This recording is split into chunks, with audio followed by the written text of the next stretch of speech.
हिंदी शिक्षा में आपका स्वागत है। आज पाठ है सांवले सपनों की याद। सांवले सपनों की याद पाठ लेखक जाबिर हुसैन ने संस्मरण 1987 जून मास में पक्षी विशेषज्ञ सालिम अली के इंतकाल अर्थात मृत्यु के तुरंत बाद डायरी शैली में लिखा गया है। लेखक ने सालिम अली की मृत्यु से उत्पन्न दुख को सांवले सपनों की याद के रूप में प्रस्तुत किया है। इसमें सालिम अली का व्यक्ति चित्र प्रस्तुत किया गया है, अर्थात यह बताया गया है कि सालिम अली का व्यक्तित्व कैसा था। सुनहरे परिंदों के खूबसूरत पंखों पर सवार, अर्थात सुंदर पक्षियों के खूबसूरत पंखों पर सवार सांवले सपनों का एक हुजूम, एक भीड़ मौत अर्थात मृत्यु की खामोशवादी यहाँ शमशान घाट या कब्रिस्तान को कहा गया है की तरफ अग्रसर है। माने सालिम अली की मृत्यु हो गई है और उनका जनाजा या शव को ले जाया जा रहा है। पीछे पीछे भीड़ चली जा रही है। लोगों की भीड़ कब्रिस्तान की ओर जा रही है। कोई रोक टोक सके कहाँ संभव है। इस हुजूम में, इस भीड़ में आगे आगे चल रहे हैं सालिम अली, अर्थात उनका पार्थिव शरीर है, मृत शरीर है। अपने कंधों पर सैलानियों अर्थात पर्यटकों की तरह अपने अंतहीन अर्थात जिसका अंत नहीं हो, सफ़र या यात्रा का बोझ उठाए। लेकिन यह सफ़र पिछले तमाम सफ़रों से भिन्न है। माने सालिम अली पक्षी वैज्ञानिक थे। वे पक्षियों की खोज में यात्रा किया करते थे। उन यात्राओं से वे लौट आते थे, लेकिन यह यात्रा उनकी अंतिम यात्रा है।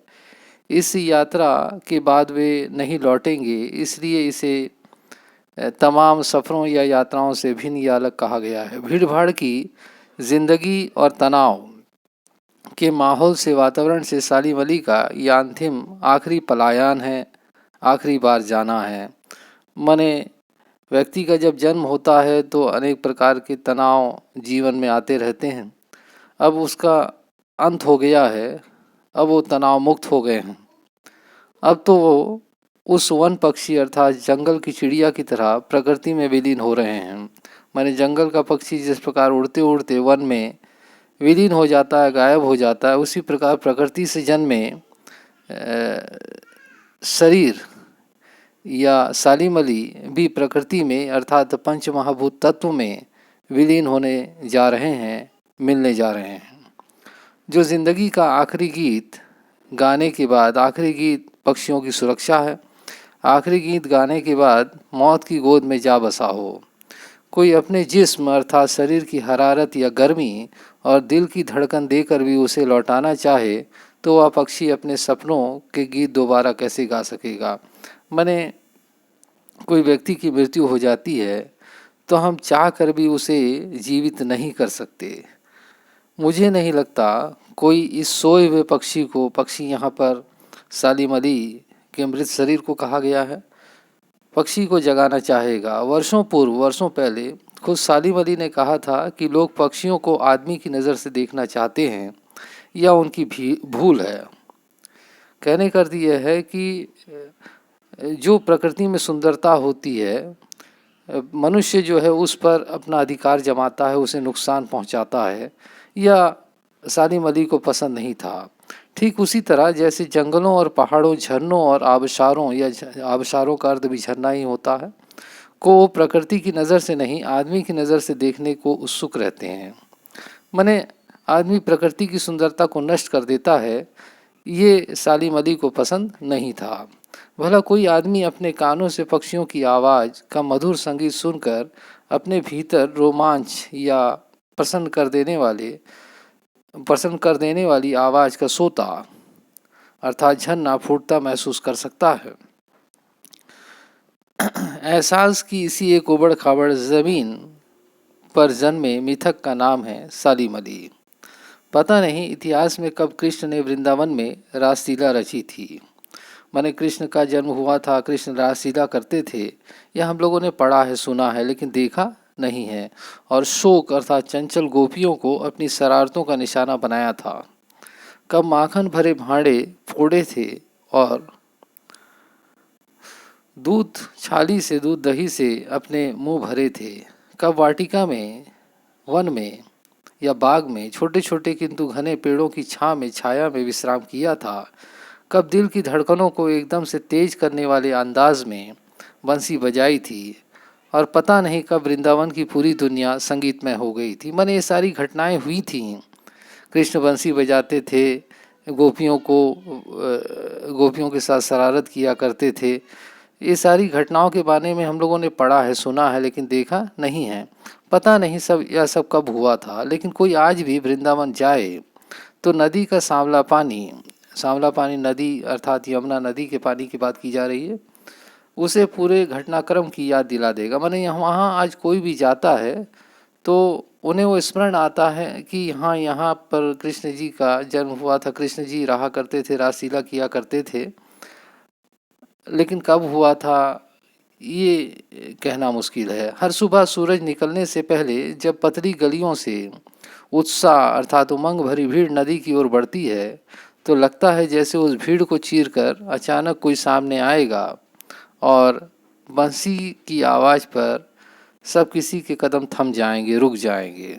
माने अभी भी लगता है कि कृष्ण जी बांसुरी बजाएंगे, उनकी आवाज़ सुनाई देगी। हर शाम सूरज ढलने से पहले, सूरज डूबने से पहले जब वाटिका का माली सैलानियों को हिदायत देगा, सलाह देगा, तो लगता है जैसे बस कुछ ही क्षणों में वो कहीं से आ टपकेगा। माने कोई भी अगर वृंदावन घूमने जाता है तो वहाँ के जो मार्गदर्शक होते हैं, पर्यटकों को घुमाने वाले होते हैं, वे जो कृष्ण जी की बात करते हैं तो उन्हें सुनकर लगता है कि कुछ ही पलों में या क्षणों में वे कहीं से आ टपकेगा, वह कहीं से आ जाएगा, अर्थात कृष्ण जी कहीं से आ जाएंगे और संगीत का जादू, संगीत का प्रभाव वाटिका के भरे पूरे माहौल पर छा जाएगा। वृंदावन कभी कृष्ण की बांसुरी के जादू से खाली हुआ है क्या? माने कृष्ण आज नहीं है, लेकिन कृष्ण की भूमि वृंदावन आज भी कृष्ण का एहसास लिए जीवित है। वहाँ के लोगों के मन में आज भी उनके होने का एहसास है। और ठीक वैसा ही एहसास सलीम अली के ना होने पर जाबिर हुसैन के मन में जीवित है। उन्हें लगता है कि अभी भी वे हैं। मृतकों की दुनिया में इस सवाल का जवाब तलाश करने से पहले एक नज़र कमज़ोर काया वाले, कमज़ोर शरीर वाले उस व्यक्ति पर डाली जाए जिसे हम सालिम अली के नाम से जानते हैं। उम्र की शती अर्थात 100 वर्ष पूरे होने वाले थे। उम्र की शती तक पहुंचने में थोड़े ही दिन तो बचे रहे थे। संभव है लंबी यात्राओं की थकान ने उनके शरीर को कमज़ोर कर दिया हो। माने व्यक्ति जैसे जैसे उम्रदार होता जाता है उनका शरीर भी जब कमज़ोर हो जाता है। और कैंसर जैसी जानलेवा बीमारी, माने उसे जानलेवा बीमारी कैंसर हो गया था, मौत के कारण बनी हो। माने शायद इसी कारण जो है उनकी मृत्यु हुई हो। लेकिन अंतिम समय तक मौत उनकी आंखों से वह रोशनी छीनने में सफल नहीं हुई जो पक्षियों की तलाश और उनकी हिफाजत अर्थात सुरक्षा के प्रति समर्पित थी। माने अंतिम क्षणों में भी उनका एक ही सपना था, पक्षियों की सुरक्षा। सालिम अली की आंखों पर चढ़ी दूरबीन उनकी मौत के बाद ही तो उतरी थी। कहने का अर्थ ये है वे जीवन भर पक्षियों को खोजा करते थे, पक्षियों की रक्षा के लिए कार्य किया करते थे। यह कार्य उनकी मृत्यु के बाद ही समाप्त हुआ।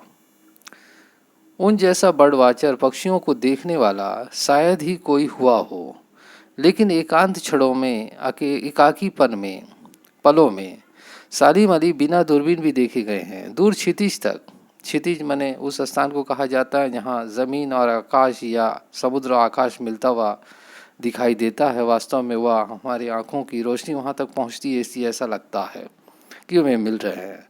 क्षितिज तक फैली ज़मीन और झुके आसमान को छूने वाली उनकी नज़रों में कुछ कुछ वैसा ही जादू था जो प्रकृति को अपने घेरे में बांध लेता है। सालिम अली उन लोगों में थे जो प्रकृति के प्रभाव में आने की बजाय प्रकृति को अपने प्रभाव में लाने के कायल होते हैं, प्रशंसक होते हैं। माने सालिम अली का मानना था कि हम यदि प्रकृति को सुरक्षित रखेंगे, सुंदर रखेंगे तो प्रकृति सुंदर बनी रहेगी। हम प्रकृति से नहीं है बल्कि हम से प्रकृति है, ये उनकी धारणा थी। उनके लिए प्रकृति में हर तरफ एक हंसती खेलती रहस्य भरी दुनिया पसरी थी। माने उन्हें लगता था कि चारों ओर प्रकृति में कुछ ना कुछ रहस्य है जो उन्हें जानना है। यह दुनिया उन्होंने बड़ी मेहनत से अपने लिए गढ़ी थी। कहने का अर्थ ये है, गढ़ी का अर्थ है रची ही। यह कार्य, ऐसा जीवन उन्होंने स्वयं अपने लिए अपनी इच्छा से चुना था। इसके गढ़ने में, इसे बनाने में उनकी जीवन साथी तहमीना, उनकी पत्नी का नाम है तहमीना, ने काफ़ी मदद पहुंचाई थी। तहमीना स्कूल के दिनों में उनकी सहपाठी रही थी, मैंने उनके साथ पढ़ती थी। अपने लंबे रोमांचकारी जीवन में ढेर सारे अनुभवों के मालिक सालिम अली एक दिन केरल की साइलेंट वैली स्थान का नाम है, को रेगिस्तानी हवा के झोंकों से बचाने का अनुरोध लेकर चौधरी चरण सिंह से मिले थे। चौधरी चरण सिंह उस समय देश के प्रधानमंत्री थे। तो सालिम अली साइलेंट वैली की सुंदरता को बचाए रखने का सुझाव लेकर के रेगिस्तानी हवाओं से बचाने के लिए अनुरोध लेकर चौधरी चरण सिंह जी से मिले थे। वे प्रधानमंत्री थे। कौन? चौधरी चरण सिंह। चौधरी साहब गांव की मिट्टी पर पड़ने वाली पानी की पहली बूंद का असर जानने वाले नेता थे। कहने का अर्थ ये है कि वो किसान परिवार से संबंध रखते थे। पर्यावरण के संभावित खतरों का जो चित्र सालिम अली ने उनके सामने रखा, उसने उनकी आंखों को नम कर दिया था। अर्थात सालिम अली की बातों को सुन करके चौधरी चरण सिंह जी की आंखों में आंसू आ गए थे। आज सालिम अली नहीं है, चौधरी साहब भी नहीं हैं, कौन बचा है? कहने का अर्थ ये है कि आज पर्यावरण और पक्षियों की सुरक्षा या उनकी देखरेख करने वाला शायद ही कोई बचा हो। कौन बचा है जो अब सौंधी माटी पर उगी फसलों के बीच एक नए भारत की नींव रखने का संकल्प लेगा, निर्णय लेगा? मैंने ऐसा निर्णय, ऐसी धारणा रखने वाला शायद ही कोई नहीं बचा है। कौन बचा है जो अब हिमालय और लद्दाख की बर्फीली ज़मीनों पर जीने वाले पक्षियों की वकालत करेगा? माने पक्षियों की रक्षा करने के लिए कौन विचार करेगा, उनकी वकालत कौन करेगा? सालिम अली ने अपनी आत्मकथा का नाम रखा था फॉल ऑफ ए स्पैरो। मुझे याद आ गया D.H. लॉरेंस की मौत के बाद लोगों ने उनकी पत्नी फ्रीडा लॉरेंस से, D.H. लॉरेंस की पत्नी फ्रीडा लॉरेंस से अनुरोध किया कि वह अपने पति के बारे में कुछ लिखे।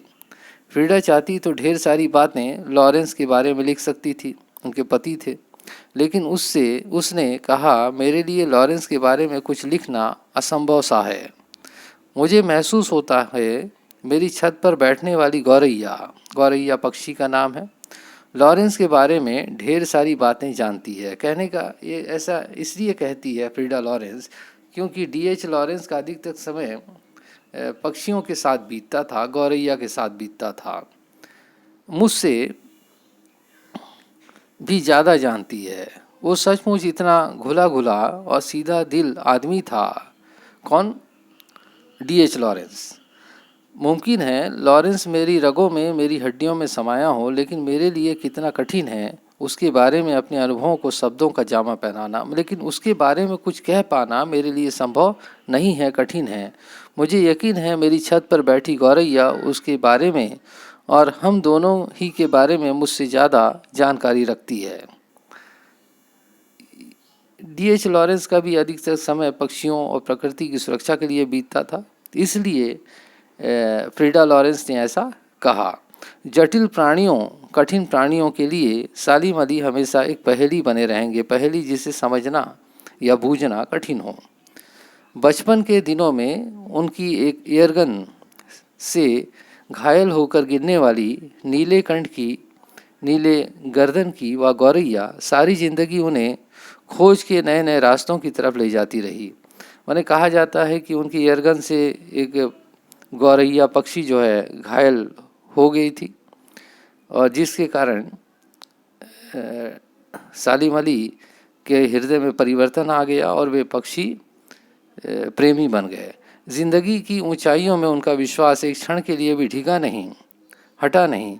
वे लॉरेंस की तरह नैसर्गिक अर्थात प्राकृतिक या स्वाभाविक जिंदगी का प्रतिरूप बन गए थे। माने सालिम अली भी D.H. लॉरेंस की तरह ही प्रकृति और पक्षी की सुरक्षा के लिए अपना जीवन समर्पित कर दिया था। सालिम अली प्रकृति की दुनिया में एक टापू बनने की बजाय, एक द्वीप बनने की बजाय अथाह सागर बनकर उभरे थे। द्वीप दूसरे द्वीप से अलग होता है और अथाह सागर द्वीपों को एक दूसरे से जोड़ने वाला होता है। माने प्रकृति को मनुष्य से जोड़ने वाला सालिम अली थे। जो लोग उनके भ्रमणशील स्वभाव अर्थात घुमक्कड़ी स्वभाव और उनकी यात्रा यायावरी अर्थात यात्रा करना उनका स्वभाव था से परिचित हैं, उन्हें महसूस होता है कि वो आज भी पक्षियों के सुराग अर्थात खोज में ही निकले हैं और बस अभी गले में लंबी दूरबीन लटकाए अपने खोजपूर्ण नतीजों के साथ लौट आएंगे। माने अभी भी एहसास लोगों के मन में जीवित है कि सालिम अली की मृत्यु नहीं हुई है, वे पक्षियों की खोज में गए हुए हैं और अभी वे खोजपूर्ण नतीजों के साथ लौट आएंगे। जब तक वो नहीं लौटते, क्या उन्हें गया हुआ मान लिया जाए? मेरी आंखें नम हैं, सालिम अली तुम लौटोगे ना। माने लेखक भी या नहीं मानता, लेखक का मन भी यह नहीं मानता कि सालिम अली अब इस दुनिया में नहीं है।